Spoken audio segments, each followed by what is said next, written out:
সকলকে হৃদয়ের গহীন থেকে মোবারকবাদ, ধন্যবাদ এবং সালাম। আসসালামু আলাইকুম ওয়া রাহমাতুল্লাহ। ভাইজান, আপনারা কেমন আছেন? রাতের মজা দিনে কম হয়, তাই না? এটা হলো ওই বিগত যারা গেছে এদের চরিত্র, যে দিনের কাম রাতে করে নাকি রাতের কাম দিনে করে। আমার যাই হোক, সময় কিন্তু স্বল্প, কোনো এদিক ওদিক নেই। ডাইরেক্ট আমি ইচ্ছা করলে আপনাদেরকে আধা ঘন্টা নামাজ দিয়ে পাঠ দিতে পারতাম, আমি সেটা কিন্তু দেই নেই। এখন বক্তা যদি সময়ের মূল্য না বোঝে তাহলে কিসের বক্তা হয়? যাই হোক, এটাও আমার পার্শ্বিকতা হয়ে গেল, এটাও পাঠ। এখন মূল কথায় আসেন, আল্লাহ আমাদের সকলকে ভালো রেখেছেন, আলহামদুলিল্লাহ। সবাই সকলের পায়ের তলায় একটু হাত দেন তো, পায়ের তলায় তলায়, এই পায়ের তলায় হাতে বোঝে না, সবাই দেন পায়ের তলায় হাতে। সিমটান তো সিমটান শক্ত না, নরম না, পাতলা না, ভারী? ভারী। তাহলে আপনাদের এই কুড়িগ্রাম দিয়ে উলিপুর বলেন, ঢাকা বলেন, বাংলাদেশে যত গাড়ি চলে এই গাড়িগুলো টায়ার আছে না? নেই, আছে। প্রত্যেকটা টায়ার কি যখন কিনছে তখন থেকে সারা জীবন চলে না, মাঝে মাঝে চেঞ্জ করা লাগে? কেন চেঞ্জ করা লাগে? বুড়া হয়, পাতলা হয়, পেটে যাওয়ার সম্ভাবনা বেশি, অ্যাক্সিডেন্ট হওয়ার গ্যারান্টি 100%, ঠিক কিনা? আল্লাহর কত দয়া, কত মায়া, কেন আপনারা শুকরিয়া আদায় করবেন না? আল্লাহ রাব্বুল আলামিন বলেন, রব্বুল আলামিন জন্ম সূত্রে প্রত্যেকটা বান্দা বান্দির পায়ের তলায় এমন টায়ার সেট করে দিয়েছেন, মরণ পর্যন্ত আর চেঞ্জ করার প্রয়োজন হয় না। যদি এক একটা টায়ারের দাম 10,000 হইতো, তাহলে 2 টায়ারে কত? 20,000। আপনার বয়স কত হিসাব করেন, কত টাকা বাঁচে দিয়েছে আল্লাহ? বিনা টাকায় এই টায়ার সার্ভিস দিয়েছেন, সুবহানাল্লাহ করেন। এই জন্য তো শুকরিয়া আদায় করা দরকার আছে না নাই? আলহামদুলিল্লাহ বলি যে আল্লাহ এত বড় নিয়ামত দান করলেন, সকলে বলি আলহামদুলিল্লাহ।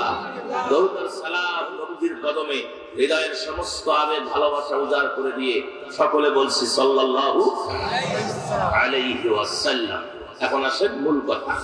আমি আপনাদের খেদমতে কোরআনুল কারীমের সূরা তাওবা, সূরার নাম কি? সূরা তাওবা।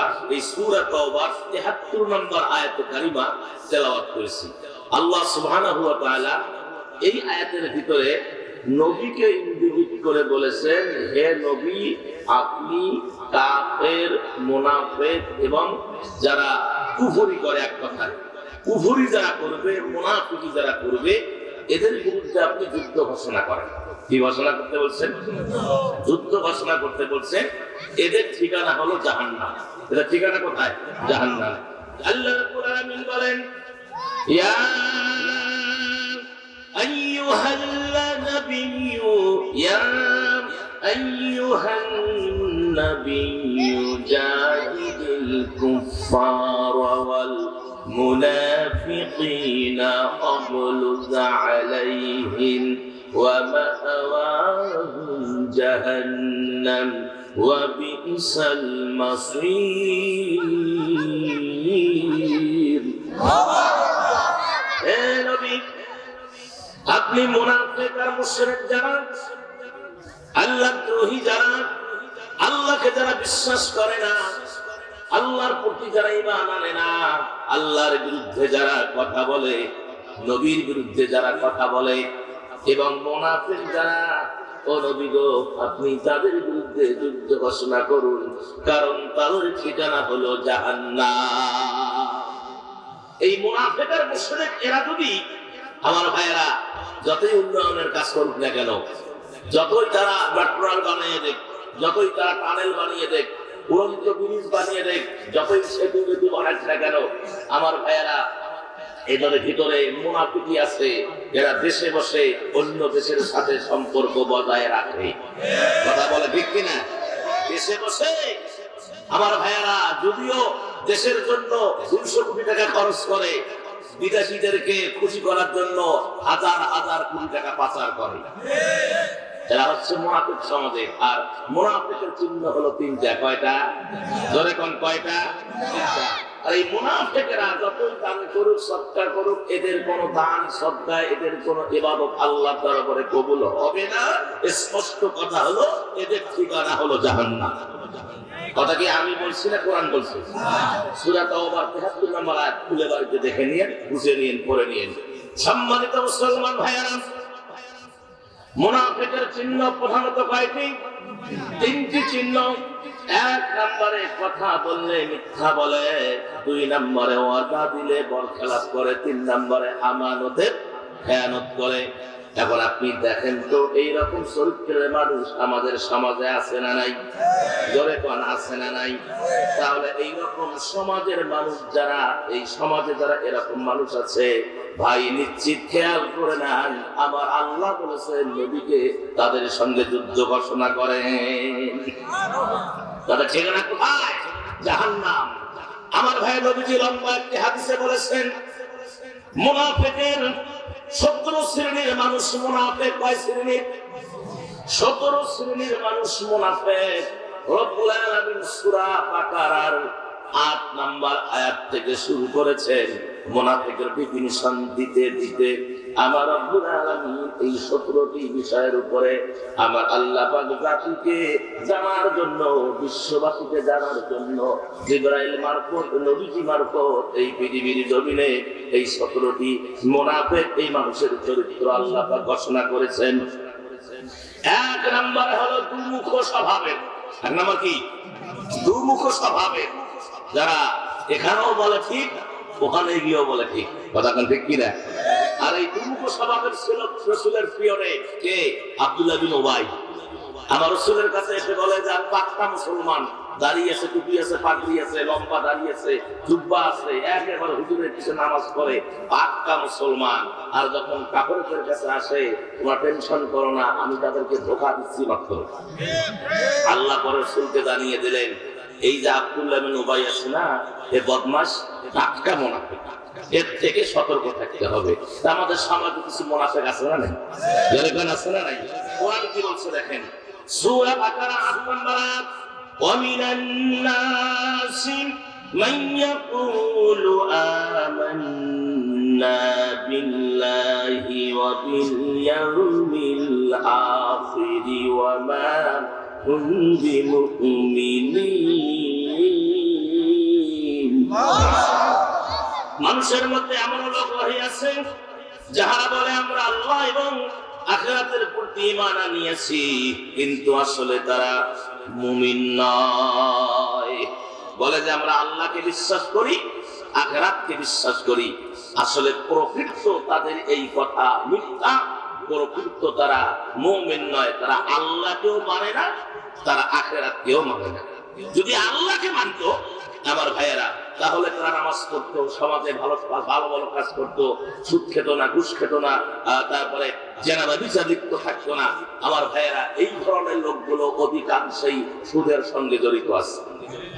আজকে সমাজে দেখেন, আমি তো মনে করি বৈষম্য বিরোধী ছাত্র জনতার আন্দোলনে যে দেশ আমরা পেয়েছি, কি পাইনি একটা দেশ?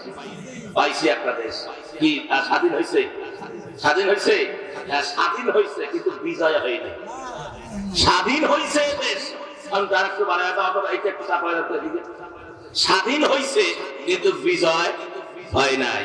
বিজয় এক জিনিস, স্বাধীন আর এক জিনিস।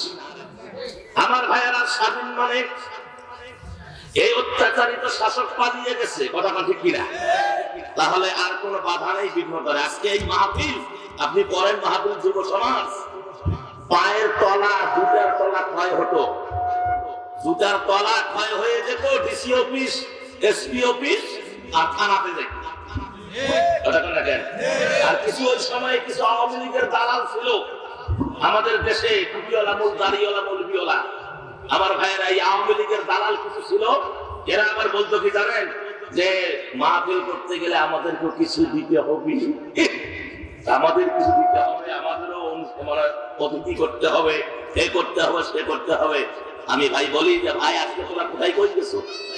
নেও টাকা, নেও, আসো স্টেজে। আমাদেরকে টেস্ট থেকে নামিয়ে দেওয়া হয়েছিল, মাহফিল বন্ধ করে দেওয়া হয়েছিল। আমার ভাইয়েরা, তাহলে বিজয়ী তখন অর্জিত হবে যখন এই কোরআনের আইন যখন সংসদে পাস হবে, তখন হবে বিজয়। কথা বলে ঠিক কিনা? আমার ভাইয়েরা, এই সংসদ চলবে কি দিয়ে? কোরআন দিয়ে। সংসদের সংবিধান হবে কোরআন। তারপরে আসেন আপনার ডিসি অফিস চলবে কোরআন দিয়ে, এসপি অফিস চলবে কোরআন দিয়ে, তারপরে আপনার সর্বস্ত সেক্টর গুলো চলবে কোরআন দিয়ে। যদি এটা কোরআন দিয়ে পরিচালিত হয় তখন হবে পূর্ণ বিজয়। তার আগে বিজয় হতে পারে না। এজন্য আমাদেরকে চেষ্টা করতে, সর্বোচ্চ চেষ্টা। আপনি কোন দল করেন সেই বিষয়ে আমার মাথা ঘামার কোনো প্রয়োজন নাই। আপনি বিএনপি করেন, জামাত করেন, শিবির করেন, চরমনাই করেন, ফুরফুরা করেন, সালসিনা করেন, হেফাজত করেন, কি করেন করেন, আমার কোনো আপত্তি নাই। আমার হিসাব হলো, সামনে যারা ক্ষমতায় যেতে চাও, তোরা যদি এই কোরআনকে সংসদের সংবিধান বানাতে পারো তাহলে সংসদে দাও, না হলে ওই সংসদে যে তোমাদের কোনো লাভ নাই। কথা কোন ঠিক কিনা? আমাদের বিষয় হলো আগামীর দেশ আমরা কোরআনের দেশ দেখতে চাই। আগামীর দেশ আমরা ইসলামের দেশ দেখতে চাই। আগামীর দেশের সংবিধান চলবে কোরআন দিয়ে। কোরআন হবে সংসদের সংবিধান। আমার ভাইয়েরা, এই কোরআন সংসদের সংবিধান করতে গিয়ে বন্ধুগণ, আমার যুব দল বলেন, শিবির বলেন, যত ইসলামী দল আছেন, আমার ভাইয়েরা, যদি রক্ত আর একবার দিতে হয় এই জমিনে কারা কারা রক্ত দিতে রাজি আছেন? দুহাত তুলে আল্লাহকে দেখা।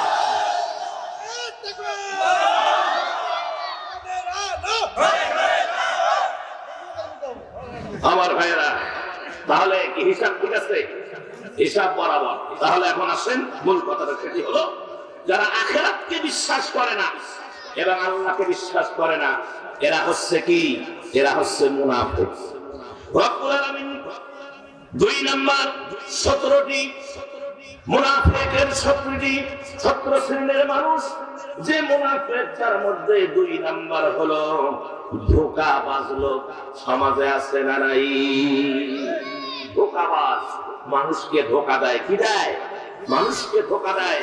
মানুষের সঙ্গে খারাপ আচরণ করে, মানুষকে ধোঁকায় ফেলিয়ে দেয়, মানুষের সম্মানের বেঘটন ঘটায়। আমি একটা 1 মিনিটে উদাহরণ দিচ্ছি। মনে করেন স্তরের একজন আর আমাদের স্তর ভাগের একজন, ওই স্তরের নদীর উপরে একজন, নদীর এই পরে একজন, 2 জনে বন্ধু বাতাইছে। কি বাতাইছে? 2 জনে বন্ধু। আগে তো আমরা বন্ধু বাতাইছি এইভাবে, টান দিলে বন্ধু হয়ে গেল।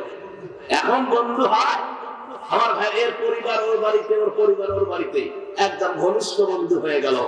বন্ধু হওয়ার পরে এই স্তরের আপনার নদীর এই পাশে যে বন্ধু একটু চালাক বেশি, নদীর ওই পাশের বন্ধু একটু ভোলা টাইপের, এই পাশের বন্ধু ওই পাশের বন্ধু দেখায়, বন্ধু একটু বিপদে আসি, আমার 5,000 টাকা যদি একটু দিতেন উপকার হতো।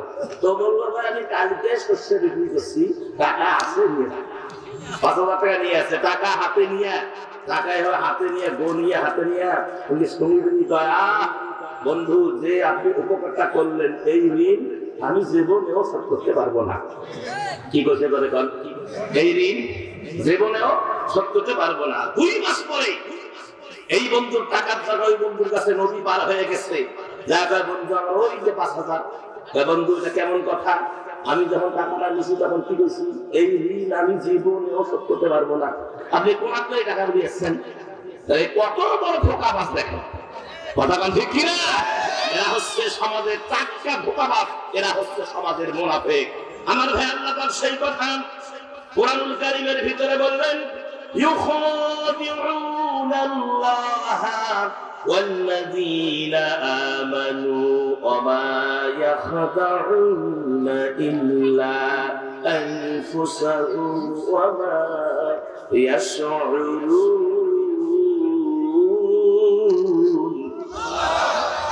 আল্লাহ এবং মুমিনগণকে তারা প্রতারিত করে, ধোঁকায় ফেলে।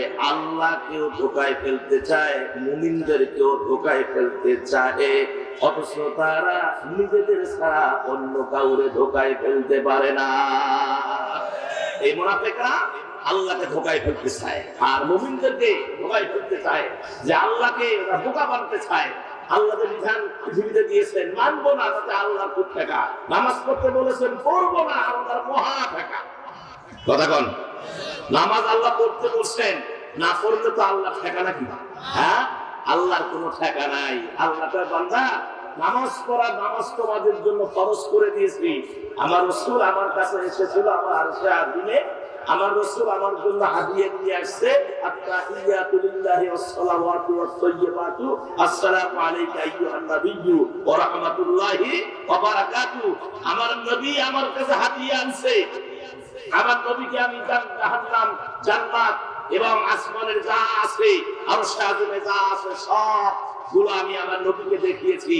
আমার নবী মুহাম্মদুর রাসূলুল্লাহ সাল্লাল্লাহু আলাইহি ওয়াসাল্লাম যখন যাচ্ছিল, আমি আল্লাহ মায়া করে ভালোবেসে আমার নবীর উম্মতের জন্য আমি 5 ওয়াক্ত নামাজ 50 থেকে 5 বানায়া আমার নবীকে এটা আমি উপঢৌক হিসাবে আমি দিয়েছি, যাতে করে তার উম্মতেরা, আমার গোলামেরা এই পৃথিবীতে আমাকে শ্রদ্ধা দিবে, জীবনের গুনাহ মাফ করবে, চরিত্র স্মরণের চরিত্র, চরিত্র নিয়ামতের চরিত্র, চরিত্র পবিত্র চরিত্র করবে।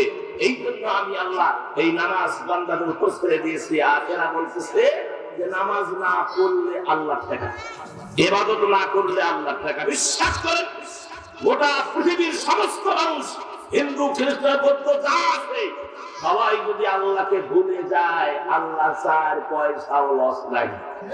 আর সবাই যদি হিন্দু যা আছে, মুসলমান যা আছে, সবাই যদি আল্লাহর গোলামি করে, সিজদা করে, আল্লাহর 4 পয়সাও লাভ নেই।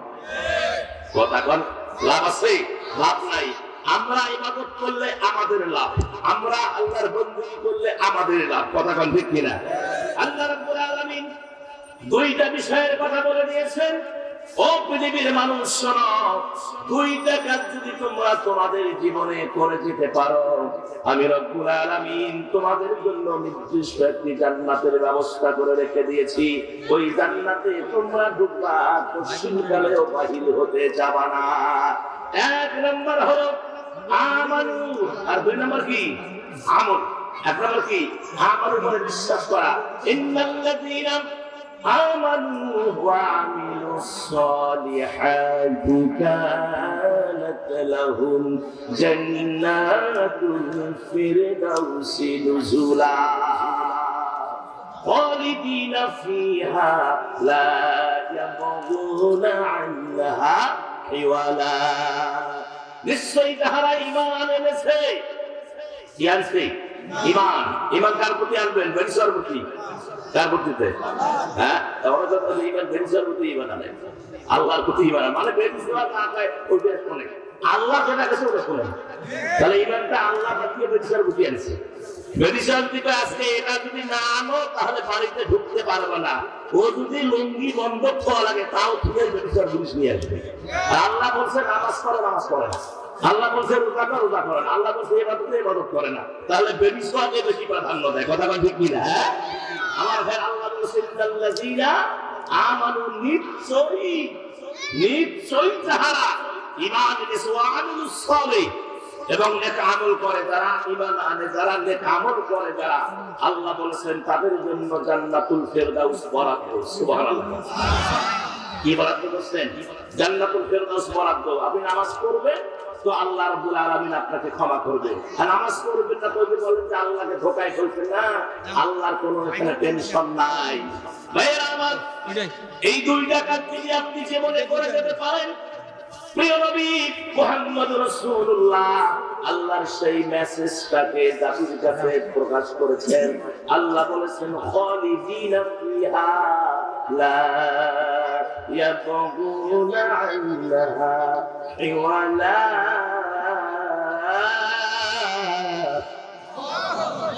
তারা জান্নাতের ভিতরে ঢুকবে, খালিদিনা, তারা প্রবেশ করবে, ঢুকবে, দাখিল হবে। লা মানে না, ইয়াবগুনা আনহা ওয়ালা, পশ্চিমকালেও বাহির হতে যাবে না। এই শান্তির এমন একটি জায়গা, চিরন্তন শান্তি, একটা স্থায়ী সমাধান। কথা বল ঠিক কিনা? এই জান্নাতটা কি? স্থায়ী সমাধান। আর আমাদের পৃথিবীটা হলো অস্থায়ী সমাধান। এর কোনো সমাধান বুঝি না, কখন এটা উল্টাপাল্টা হবে আমার ভাইয়েরা কেউ আমরা জানি না। মানে এটার কোনো স্থায়িত্বের কোনো গ্যারান্টি নাই। আর আখিরাতের স্থায়িত্বের গ্যারান্টি আছে না নেই? জোরে কোন আছে না নাই? এটা হাদিস শোনায় দেই, ভালো লাগবে আপনাদের। সেটি হলো, প্রিয় নবী বলেছেন, মনে করেন গোটা পৃথিবীটা একটা গোডাউন। এটা কি? একটা গোডাউন। এই গোডাউনটা সরিষার দানা দিয়ে ভরা। তাহলে এখন আপনারা বলেন যে এই পৃথিবীটা যদি গোডাউন হয় আর পুরা গোডাউন সরিষা মানে এক একটা সরিষা লালের মতন বড় নাকি দিতে আর একেবারে মুসলিম জানাচ্ছে ছোট ছোট, তাহলে এটা যদি গোটা পৃথিবীটা ভরা হয় তাহলে আপনাদের এই মোগল কৃষ্ণপুর, এই কৃষ্ণপুরের হিসাবে কয়েক বছর ধরবে করা হয় না কোনো কেউ বুঝতে পারবে? আমার ভাইয়েরা আমার ব্যাগটা গেল কোথায়? তাহলে গোটা পৃথিবীটা সরিষার দানা দিয়া ভরা। আল্লাহ রাব্বুল আলামিন বলবেন জান্নাত থেকে একটা কবুতরকে হুকুম করবেন, কবুতর রে তুমি দুনিয়ার জমিনে প্রত্যেক 500 বছর পর একবার যাবা, একটা করে দানা নিয়ে আসবা, আবার 500 বছর পর যাবা একটা দানা, আবার 500 বছর পর একটা দানা, এইভাবে একটা করে সরিষার দানা নিয়ে যেতে যেতে যেতে একদিন না একদিন এই গোডাউন ফাঁকা হবে রে কৃষ্ণপুরের মুসলমান, তবুও আখিরাতের জিন্দেগি শেষ হবে না। লিল্লাহে তাকবীর, লিল্লাহে তাকবীর। আখিরাতের জিন্দেগি শেষ হবে না। তাহলে আখিরাতের জিন্দেগিটা কত লম্বা হিসাব মাথায় ধরবে?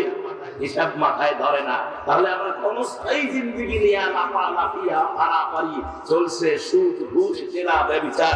বাপের বাচ্চা যদি হয়ে থাকো, এই কৃষ্ণপুরের মুসলমান, কুড়িগ্রামের মুসলমান, বাপের বাচ্চা যদি হয়ে থাকো, একতলা দুতলা বিল্ডিং হালাল কামাই করে দেখাও না, দেখাও দেখাও। তোমার তো ওই ক্ষমতা নাই, বেতন পাও 10,000 আর তোমার পরিবারে খরচা হয়ে যায় মাসে 50,000 টাকা, ফুটে কামাই করে দেয় নাকি? হ্যাঁ, এত সোজা। যারা সুদের সঙ্গে জড়িত আছেন ধন্যবাদ, সুদের সঙ্গে যারা জড়িত আছেন কিসের নামাজ বাঙালি, কিসের এত এত কিসের ভণ্ডামি? সুবহানাল্লাহ সুবহানাল্লাহ, পাখি বাড়ি 14 হাত, সুবহানাল্লাহ, দাড়ি লম্বা, একে সুদের কুপা। এরকম লোক কি নাই আমাদের গ্রামে? নাই। সুদের কপালে ঝাঁকা। যতই ইবাদত কবুল হবে না, সুদ করে ইবাদত কবুল হবে না, ঘুষ করে ইবাদত কবুল হবে না। আল্লাহ স্পষ্ট করে দিয়েছেন আহাল্লাল্লাহুল বাইয়া ওয়া হারামার রিবা। ব্যবসা তোমাদের জন্য হারাম আর সুদ তোমাদের জন্য চিরতরে হারাম। এত নুজুদের চেহারা দিয়ে করবেন কি যদি এই চেহারা জাহান্নামে যায়? চেহারা ঠিক না হোক, পেটে কিছুই না থাক, শরীরে কিছুই না থাক, যদি ওইটা জান্নাতে যায় ওর দামি পৃথিবীতে আর কেউ নাই। কথা বলে আমার ভাইয়েরা যারা সুদ খান, বাকি ওয়াজ ভাত আছে, এইটাই আমি ঝালাই করি আগে দেখি, বাকি ওয়াজ পরে হবে, আগে এটাই ঝালাই। যারা সুদ খান রাসূলের লম্বা হাদিস শোনেন, সুদের ৭০টা গুনাহ কয়টা? প্রথম নাম্বার যে গুনাহ, বড় গুনাহ হলো আল্লাহ এবং আল্লাহ রাসূলের সঙ্গে যুদ্ধ ঘোষণা করা, আর সবচেয়ে ছোট গুনাহ হলো নিজের মায়ের সঙ্গে জিনা করা। তাহলে আপনি আপনার মায়ের সঙ্গে জিনা করার গুনাহ আমলনামে লিখতেছে, আর আপনি সুদ খাচ্ছেন, নামাজ পড়তেছেন, রোজা করতেছেন, হজ করতেছেন, টাকা দিচ্ছেন, সব দিচ্ছেন, ধর্মে একটা সীমা থাকা দরকার। কথা বলে ঠিক কিনা? এই জন্য যারা সুদ খান, আজকে বাড়িতে, এখান থেকে বাড়িতে যাবেন, বাড়িতে গিয়ে আপনি আপনার বউয়ের কান ধরবেন, আপনার বউ আপনার কান ধরবে। ওই ছোটবেলায় যখন প্রাইমারিতে পড়েন নাই, অপরাধ করলে দুইজনে কান ধরায় না, কান ধরিয়ে উদ্ঘোষ করে না? আপনি আপনার বউয়ের কান ধরবেন, আপনার বউ আপনার কান ধরবে, দুইজনের মুখোমুখি কান ধরে অন্তত 10 বার উঠবেন আর বলবেন সুদের কপালে ঝাঁকা, সুদের কপালে ঝাঁকা, সুদের কপালে ঝাঁকা। আমার ভাইয়েরা, এই কষ্ট করবেন, এটা ভালো, কিন্তু সুদের কারণে জাহান্নাম কাটা ভালো না। এক। 2 নাম্বার হলো মসজিদের এই বৈষম্য বিরোধী ছাত্র আন্দোলনের পরে এই পরিবেশ আমরা পেয়েছি।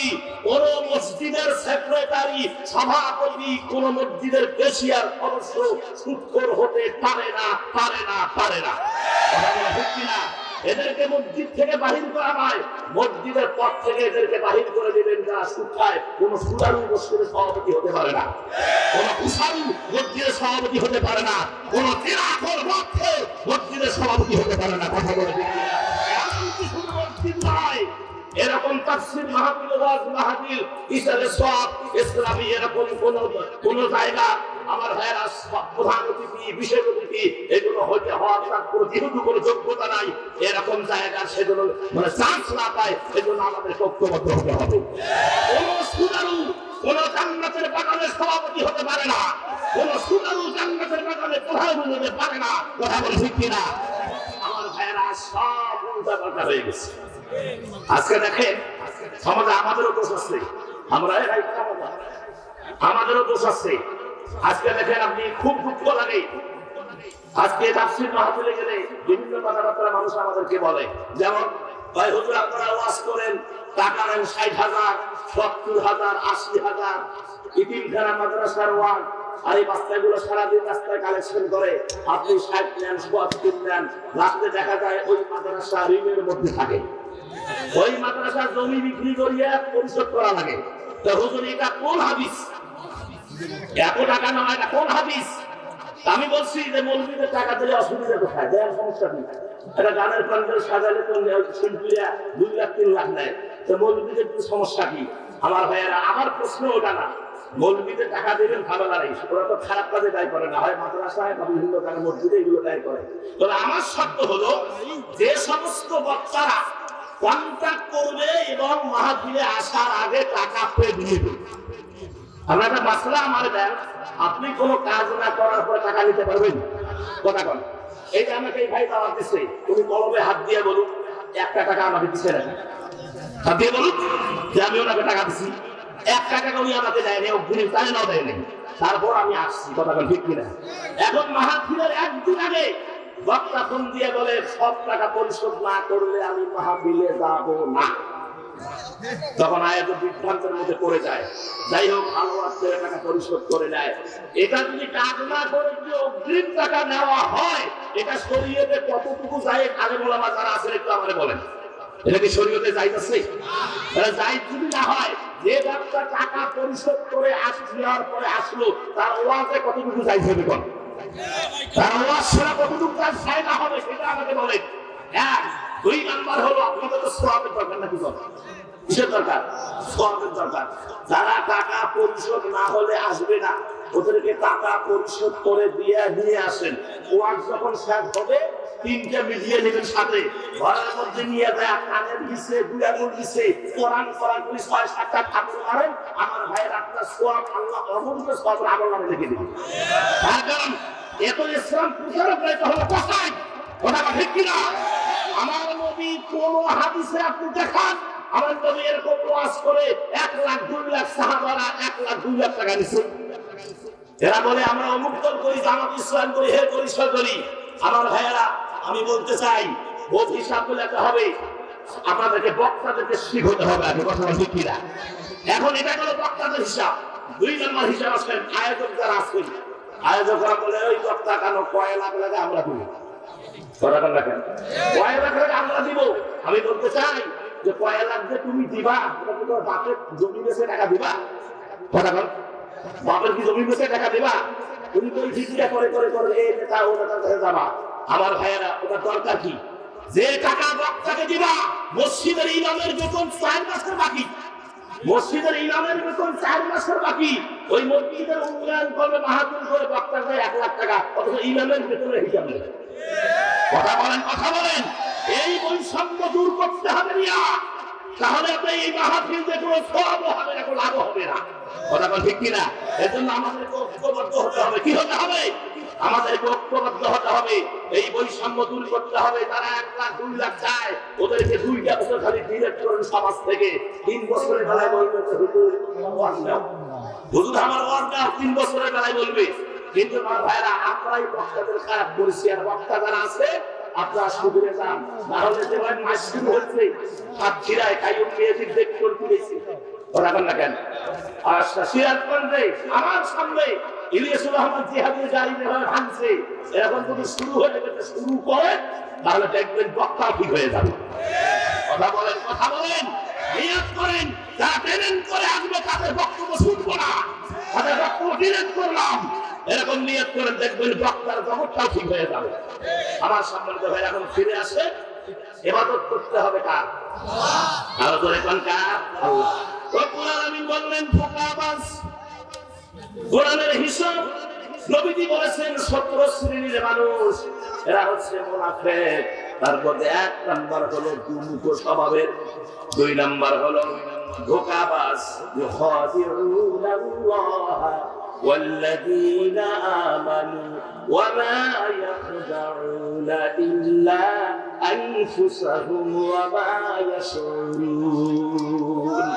আল্লাহ এবং মুসলিমদেরকে তারা প্রতারিত ধোঁকায় ফেলতে চাহে, কিন্তু আসলে তারা নিজেরাই ধোঁকার মধ্যে নিমজ্জিত, অথচ তারা এগুলো বোঝে না। তারা মনে করে এটা খুব ভালো কাজ। এদের আগেই বলেছি ভাই, যে আল্লাহ যদি এবার আপনি করে তো আল্লাহর লাভ নাই, না করলে আল্লাহর ক্ষতি নাই। আপনি করবেন আপনার লাভ, আপনার লস। কথা বল ঠিক কিনা? 3 নম্বরে আসেন তারা, তাদের অন্তর অসুস্থ। এই 7টাকে মুনাফিক, এই তারপরে 3 নম্বর হলো তাদের অন্তর কি অসুস্থ। তাদের অন্তর অসুস্থ, এটা হচ্ছে মুনাফিক। কি অসুস্থ অন্তর? ফি কুলুবিহিম মারাদুন ফাযাদাহুমুল্লাহু মারাদা ওয়ালাহুম আযাবুন আলীমুন বিমা কানু ইয়াকযিবুন। তাদের অন্তর কি ব্যাধি হইয়াছে। যাদের অন্তরে ব্যাধি, এদের নামাজ ভালো লাগবে না। কথা বল ঠিক কিনা? এদের রোজা ভালো লাগবে না, এদের ইবাদত ভালো লাগবে না, এদের ইসলামী আন্দোলন ভালো লাগবে না। এদের সব সময় অন্তরে ব্যাধিগ্রস্ত মানুষ, সব সময় দেখবেন এরা ইসলামের ক্ষতি করবে, এরা মুমিনদের ক্ষতি করবে, এরা মুমিনদেরকে বিভিন্ন জায়গায় ফেলিয়ে এদেরকে জেলখানায় বন্দী করাবে, এদেরকে ফাঁসির কাস্টে ঝোলাবে। কথা বলেন ঠিক কিনা? এরা আলেমদেরকে দেখতে পারে না সমাজে, আলেমেরা হেঁটে গেলে এরা পিটকেরি মারে। তার কারণ বুঝতে হবে এদের অন্তর অসুস্থ হয়ে গেছে। আমার ভাইয়েরা, কোন সময়ের জন্য তারা ভালো কিছু চিন্তা করে না। সব সময়ের জন্য তাদের টেন্ডেন্সি এটাই আসে যে তারা মানুষ মুসলমানদেরকে সহ্য করতে পারে না, নামাজ তো পড়েই না, আল্লাহকে স্বীকার করে না, বরঞ্চ আল্লাহর বিরোধিতা করে, ইসলামের বিরোধিতা করে। কথা বলেন ঠিক কিনা? আমার সমাজে দেখবেন যারা ইসলামের কথা বলে যারা তারা করে, জানবেন যে এর অন্তরটা অসুস্থ আছে। এর অন্তরে কি আছে? ব্যাধি আছে, এর অন্তরে রোগ আছে। এই রোগ থাকার কারণে ইসলামের কথা বললে তার মাথায় আর কাজ করে না, দিনের কথা বললে সে অস্থির হয়ে যায়, নামাজের কথা বললে তার তোর নামাজ নামাজ বলে, কি বলে না? তোর চাইতে আমি বেনামাজি অনেক ভালো আছি। এরকম সমাজে কিছু লোক আছে না? আমি আমার চিন্তা করে দেখেছি, এই লোকটা এই কথা বলতে গেলে আমি রিসার্চ করে দেখেছি যে এই লোকটা এই ধরনের কথা কেন বলবে, তার কারণটা কি? আমি গভীর চিন্তা করে দেখেছি এই কথা বলার কারণটা হলো সে বুঝাচ্ছে যে আমি নামাজ পড়ি না, ঠিক আছে, কিন্তু আমি তো আর সুদ খাই না। আমি নামাজ পড়ি না, আমি তো আর সুদ খাই না। আমি নামাজ পড়ি না, আমি তো আর ঘুষ দেই না, দেই না। আমি নামাজ পড়ি না, আমি তো জেনার কাজ করি না। আমি নামাজ পড়ি না, আমি তো কুটুমের মাল খাই না। আমি নামাজ পড়ি না, আমি তো দুর্ভাগে ঠগাই না। নামাজ পড়ে না, এটা তার অপরাধ, ঠিক আছে, কিন্তু তার কি হলো যে মানুষটা নামাজ পড়ে ওই লোকটা সুদ খাইবে কে? যে লোকটা নামাজ পড়ে ওই লোকটা ঘুষ নেবে কে? যে লোকটা নামাজ পড়ে ওই লোকটা জেনার কাজ করবে কে? যে লোকটা নামাজ পড়ে ওই লোকটা ইতিমকে ঠগাবে কে? যে লোকটা নামাজ পড়ে ওই লোকটা বিধবাকে ঠগাবে কে? যে লোকটা নামাজ পড়ে ওই লোকটা প্রজেক্টের মাল খাবে কে? যে লোকটা নামাজ পড়ে ওই লোকটা টেন্ডারবাজি করবে কে? যে লোকটা নামাজ পড়ে ওই লোকটা রাতের কাম দিনে করবে কে? এটা হলো এই বেনামাজের এই হিসাব। আমি দেখলাম যে ও নামাজ পড়ে না, এটা ঠিক আছে, বাস্তবতা, কিন্তু ও যে কথাটা বলছে এটাও সত্য। একজন নামাজি সে সুদখোর হতে পারে না, একজন নামাজি জিনাখোর হতে পারে না, একজন নামাজি মদখোর হতে পারে না, একজন নামাজি টেন্ডারবাজি হতে পারে না, একজন নামাজি বিধবাকে ঠকাতে পারে না, একজন নামাজি দিনকে ঠকাতে পারে না। এই যে কানামানি উঠছে না, এখন দেখবেন কিছু লোক আছে মাউলির মাকে ছুটাই, মাউলির মাকে ছুটাবে। একে বাপের জমি, দাদার জমি, একে জমি, ওর 20 শতক, এর 20 শতক। এখন গিয়ে এখন মাউলির দ্বারা জমির দ্বারা কেড়ে চাষার এত লম্বা কে, আমার তো সেগুন কে? ইয়ে সন্দেহ হয়েছে এই সময় আমি মাপলে বোঝা যাবে কার কত আছে। মামিনা নিয়ে দেখে ইয়ার হলো 17 আর ওর হলো 23। কথা বল, ইয়ার কত?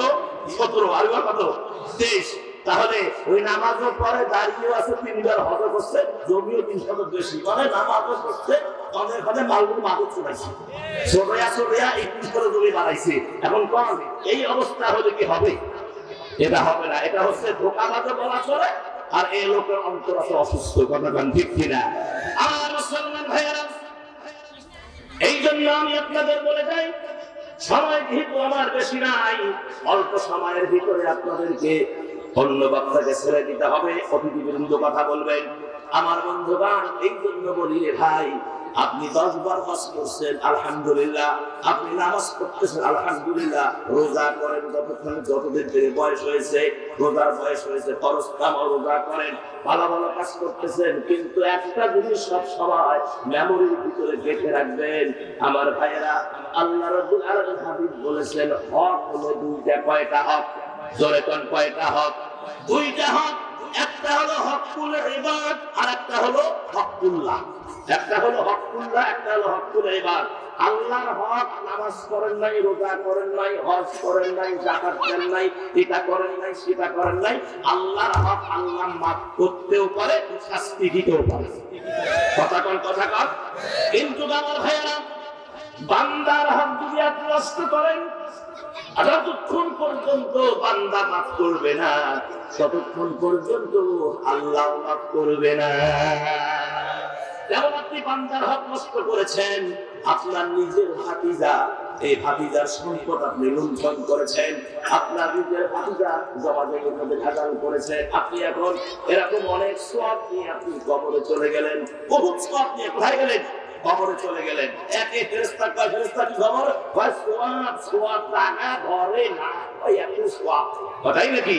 তাহলে জান্নাত যখন ঘোষণা হবে, এমন সময় জুলজুলে একটা বুড়া বলে এসে বলবে, গায়ে কোনো বস্তু নাই, বলবে যে আল্লাহ, ওরে যে তুমি জান্নাত দাও, এই যে আমার 2 শতক জমি বেদখল করছে, এটা কি হবে? তারপর তুমি তো বলছো যে আমি হকের হাকিম, কিয়ামতের ময়দানে সূত্র সূরা আনআমের 57 নম্বর আয়াত। কয় নম্বর আয়াত? সূরা আনআমের 57 নম্বর আয়াতে আল্লাহ পাক বলছেন, ইনিল হুকমু ইল্লা লিল্লাহি ইয়াকুসুল হাক্কা ওয়া হুয়া খায়রুল ফাসিলিন। প্রভুত্ব, সার্বভৌমত্ব কেবলমাত্র শুধুমাত্র একমাত্র কার জন্য? আল্লাহর জন্য। তিনি সত্য বর্ণনা করেন এবং তিনি হলেন উত্তম ফয়সালাকারী। চিৎকার করে বলেন সুবহানাল্লাহ। আল্লাহ কি ফয়সালাকারী? উত্তম ফয়সালাকারী যদি আল্লাহ হন, তাহলে কিয়ামতের ময়দানে এই যে অভিযোগ দিল যে আল্লাহ, তুমি তো উত্তম ফয়সালাকারী, আমার 2 শতক জমি কি হইবে এটা আগে বল। আল্লাহ পরে খোঁজ খবর দেখবে যে 2 শতক জমি দখল করছে। এখন যত নামাজ পড়ছে জীবনে, সব নামাজের সওয়াব এই যার জমি দখল করছে ওর নামে আমলনামা দিয়ে দাও, নামাজে সব সওয়াব চলে গেল। আরেকজন বলল যে আল্লাহ, আমার কি হবে? আমার যে 5000 টাকা দিছে দেয় নাই, চাইছিও, ক্ষমতা দেখায়। ওর বলে পুলিশ আছে, পাওয়ার আছে, জনবল আছে, ক্ষমতা আছে, ক্ষমতা দেখাইছে। আল্লাহ, আমি টাকা চাইতে গেলে আমাকে জেলের ভাত কয়। আল্লাহ, আমি তো ওই সময় মাজলুম ছিলাম, এখন কি হবে? আল্লাহ কয়, ওই ফেরেশতা, দেখ এর আমলনামায় কয়বার হবে সওয়াব আছে? কয় আল্লাহ 10 বার। কয় টোটাল সওয়াব এর আমলনামায় দিয়ে দাও। তাহলে নামাজের সওয়াব গেল, হজের সওয়াব গেল। কথা কয় নাকি? হ্যাঁ, এভাবে এক একজন অভিযোগ দিলে এক একজনের সওয়াব তার আমলনামা থেকে ক্যান্সেল করে দেওয়া হবে। লাস্টে দেখা যাবে আমলনামা 0 গোল্লা ডাব্বা। আরো 2 জন এসে বলবে যে আল্লাহ, ওদেরকে দিলেন, আমার কি হবে? আমাদের তো এইরকম আছে। আল্লাহ বলবে যে ফেরেশতারা, এদের যত গোলা আছে এর আমলনামা দিয়ে দাও, দিয়া এদেরকে জান্নাতের পাশার মধ্যে লাথি মেরে জাহান্নামে ঢুকায় দাও। তাহলে এত সওয়াব নিয়ে গিয়েও কিয়ামতের ময়দানে 0 হবে। অন্যের গুনাহ নিজের কাঁধে বহন করে কবর জাহান্নামে ঢুকতে হবে। এজন্য বলি ভাই, সবথেকে হিসাব হলো মানুষের হক নষ্ট করা যাবে না। কথা কন। অনেক বাবাজি আছেন, বসে আছেন, আল্লাহ সাইকে ওয়াজটা ভালো সুন্দর ভাবে করেছিলেন। আজকে তো তাও বুক দিয়ে শ্বাস ফেলে বলছি, আল্লামা সাইদি, এই কথাটা এই 16 বছর এই নামটা পর্যন্ত মুখে নিতে পারি নাই। স্টেজ থেকে আমাদেরকে নেমে দেওয়া হয়েছে। সাইদির নামটা নেওয়ার কারণে কত মঞ্চে আলেম ওলামাদেরকে আঘাত করা হয়েছে, আলেম ওলামাদেরকে লাঠি মেরে ফেলিয়ে দেওয়া হয়েছে, ধাক্কা মেরে ফেলিয়ে দেওয়া হয়েছে। আজকে বলতে চাই, বুকের পাকা যদি তাকে আসো তো ফেলি, শয়তানের বাচ্চারা আসো, বুকের টাকা যদি থাকে আসো ফেলি তোমাদের সাথে। আমার সম্মানিত ভাইয়েরা, এই সাহস নাই। এখন কোন যাবা নিজেও টের পায় না। উনি বলেছেন এমজুরের গর্ত তোমাদেরকে জায়গা হবে না, তাই হচ্ছে। এটাই না, ওরা কোথায় কোথায় বলে আমাদেরকে মৌলবাদী। কি বলে? আসলে এরা যে মূর্খ, এরা যে মূর্খ, জাহেল মূর্খ, তারা এটাই প্রমাণ। মৌলবাদীর অর্থ, মৌলবাদী শব্দের অর্থ বোঝে না। ওরা মনে করছে যে এটা একটা মৌলবীদের গালি, মৌলবাদী। আসলে এটা গালি না। মৌলবাদী মানে মূলে যারা আছে, মূলে আছে কোরআন, মূলে আছে হাদিস, মূলে আছে আল্লাহ, মূলে আছে রাসূল। আমরা হলাম মৌলবাদী। কথা বল ঠিক কিনা? আর যারা আমাদেরকে বলে মৌলবাদী, ওরা হলো আগাবাদী। হাদিসে বলছেন থাকো গিয়ে আগায়, আগায় থাকো গিয়ে। এই গোড়ায় 12 কোটি, এখন 18-19 কোটি, 12 কোটি 19 কোটিতে গোড়ায় ধরে টাকা দিলে মামুবাড়ি দুর্নীতি কুটিয়ে পড়বা অবস্থা হয়েছে। তাই এখন আপাতই বেশি এখন শুনতেছি যে কি জানে এসে বলে ঢুকে যাবে। আমি কই বাকি জিন্দিগি মোদির সাথে ঘর সংসার করে থাকো। সেদিন ফেসবুকে দেখলাম খাওয়া করে ধরে বসিয়েছে। আমি লিখে যারা 2 মাসে হারিয়ে যাইতে পারে খাওয়া, তাতে সারা ধরে বসিয়েছে। আমার সম্মানিত ভাইয়েরা, হ্যাঁ খাওয়া হবে, নাতি হবে, বাংলায় ঢোকার চিন্তা করবা না। জনগণকে হত্যা করে, ছাত্র জনতাকে হত্যা করে, যাদের রক্তে তুমি গোটা বাংলাদেশ রঞ্জিত করেছো, খবরদার এই বাংলায় জমিনে ঢোকার চিন্তা করো না। পৃথিবীর চাকরা থাকবে না। কথা বলে দেখতে, যদি ঢুকতে চাও তাহলে আমাদের কমেন্ট হলো, আমাদের হিসাব হলো, যদি বাংলায় ঢুকতে চাও আমাদের অঞ্চলের আবু সাইদকে ফিরিয়ে দিতে হবে। যদি বাংলায় ঢুকতে চাও ঢাকার মুক্ত ভাইকে ফিরিয়ে দিতে হবে। যদি বাংলায় ঢুকতে চাও আল্লামা মতিউর রহমান নিজামীকে ফিরিয়ে দিতে হবে। যদি বাংলায় ঢুকতে চাও আলী হাসান মুজাহিদকে ফিরিয়ে দিতে হবে।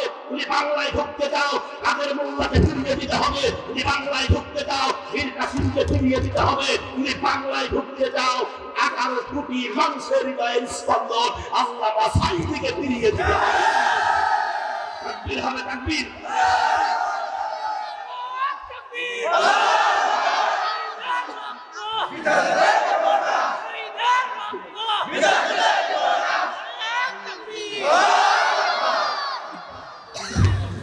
তোমরা কি মনে করেছো আমাদের উপর যে অত্যাচার তোমরা চালিয়েছ, আমাদেরকে কিভাবে তোমরা গুম করেছ, কিভাবে হত্যা করেছ, নির্যাতন করেছ, আজকে এই বাংলাদেশে এই স্বাধীনের পরে আমরা যদি 5% প্রতিশোধ গ্রহণ করতাম, তোমাদের লাশ রাস্তায় রাস্তায় পুড়ে বেড়া লাগতো। ঠিক কিনা?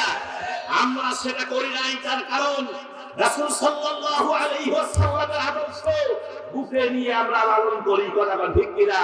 আমরা কোরআনকে বিশ্বাস করি, আমরা হাদিসকে বিশ্বাস করি, আমরা রাসূলের আদর্শকে বিশ্বাস করি, আমরা আল্লাহকে ভয় করি। যার কারণে যদিও হত্যার বদলে হত্যা, খুনের বদলে খুন, হাতের বদলে হাত, কিসাস কোরআনে স্পষ্ট আছে।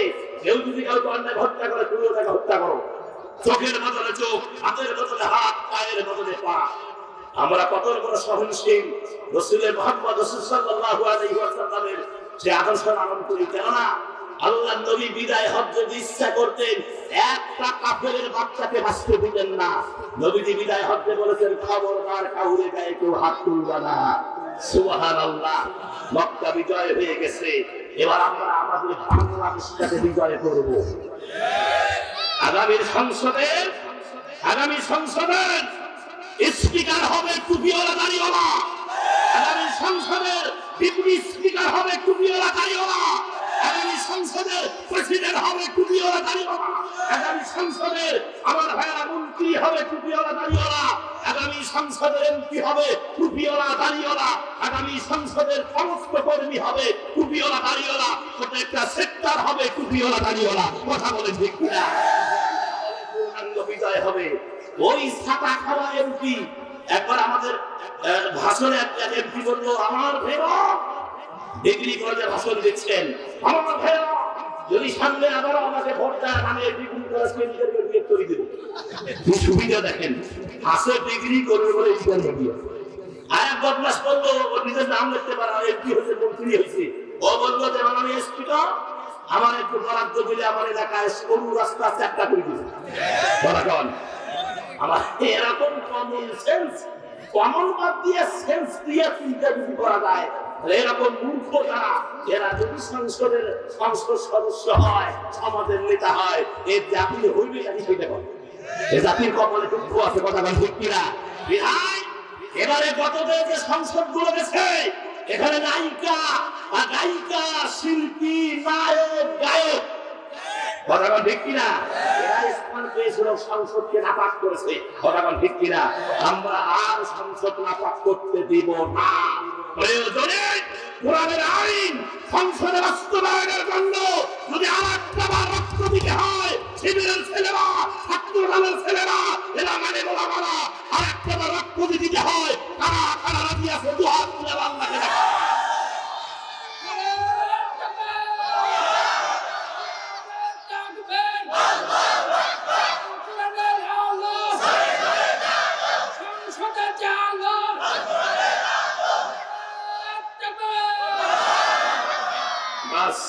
আলহামদুলিল্লাহ, এই ইমান যেন পাইয়া থাকে। এখানে চার্জ দিলেন, পরে চার্জ নাই, কাজ না হয়, বোতাম খুলে রাস্তায় ঘুরবা, কোন কাটাকে পরোয়া করি না, কথা বলে ঠিক কিনা? বোতাম খুলে ঘুরবা রাস্তায়, কোন কাটাকে পরোয়া করি না। ইনশাআল্লাহ স্মরণ রাখতে হবে, ওয়াকানা হাক্কান আলাইনা নাসরুল মুমিনিন। স্মরণ রাখতে হবে কি, যে অবশ্যই আল্লাহ বলেছেন যে মুমিনদেরকে সাহায্য করা আল্লাহর জন্য হক, ওয়াজিব এবং দায়িত্ব এসে যায়। আমাদের জীবনটা আমরা ইসলাম দিয়ে গড়ব, কোরআন দিয়ে গড়ব, হাদিস দিয়ে গড়ব। যদি করতে পারি, বিপদে আপদে বালা মুসিবতে সাহায্য কে করবে? আল্লাহ। বদরের ময়দানে 313 জন বিশাল বাহিনীর পরিচয় কে দিয়েছেন? আলোচনার সুযোগ নেই, যেহেতু বলেছেন হুজুর শেষ করুন। ওয়াখির দাওয়ানা আলহামদুলিল্লাহ। আমি যে 70 শ্রেণীর মানুষ মুনাফিক মাত্র 3টা বলেছি। কয়টা? 3টা। 1, 2, 3 আরো বাকি আছে অনেক, সময় হলো না। এগুলো ওয়াস্তা আমারে কুলাই না, কথা লাগে না? এই যে বলছি মাগরিবের সময়, আসরের সময় সুন্দর মোনাজাত দিয়ে তুমি যার বাড়িতে, তাহলে একটা নিয়মে থাকতো। বক্তা মনে করেন একেবারে ওঠে আর নামে, ওঠে আর নামে, ওঠে আর নামে, অভিযোগ কথা বলবে।